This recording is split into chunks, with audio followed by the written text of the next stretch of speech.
just taking a drive a few days later after that last recording. It's like the 27th or 28th of, I guess the 27th of February. I don't know, I hear there's going to be a sun eclipse next week, next Tuesday. Tell you shouldn't look into the sun or you'll damage your eyes.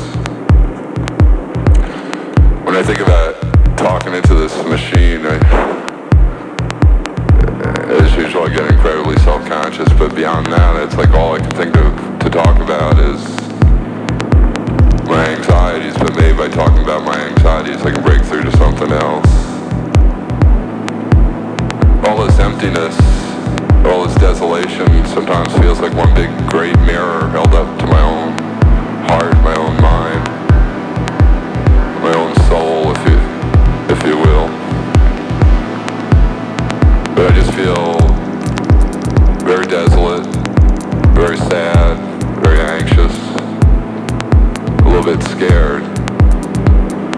And the thing that I keep thinking about is my own death, of not wanting to die, this incredible fear of dying.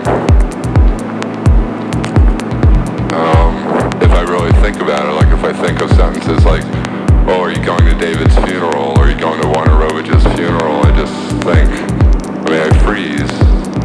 If I think of myself lying inside some plain box, or whatever foreign burial I'll one day have, it just makes me freeze.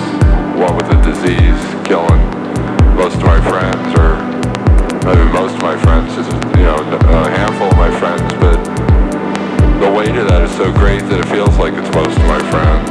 Maybe the people I most cared about have died.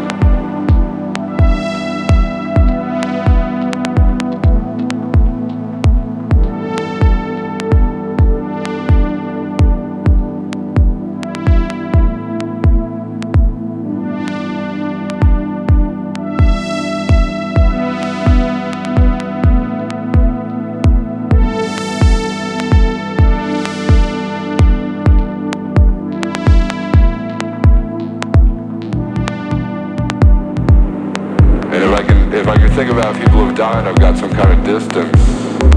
It puts distance against my own disease, my having this disease. But so in that moment, if I could talk about other people who've died, it's like, yes, I'm very much alive, and it eases up some of the anxiety I have about the possibilities of death. It's just that I don't know how to take care of myself.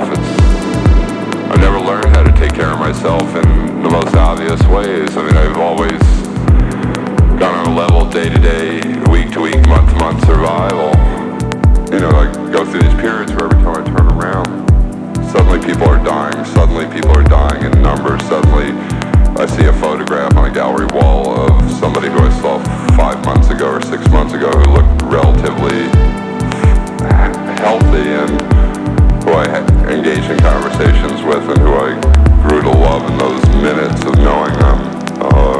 Hearing their stories, hearing something about their humanity or their vision or whatever, and in that, sitting at a dinner and getting to know somebody over a period of the evening and feeling this incredible potential in terms of action or movement or activity, and suddenly walking into a gallery to go look at something you've vaguely heard about some show, and then seeing a photograph of this person emaciated in a hospital and surrounded by colored balloons and objects and toys and light, and attending a memorial for somebody who I don't know, but know a little bit of through somebody else that I hardly know, and then listening to this personality or this person take shape in the words of all these people giving testimonial at this memorial as to what was now missing from our midst in the form of this person and personality. And really, I just don't want to fucking die.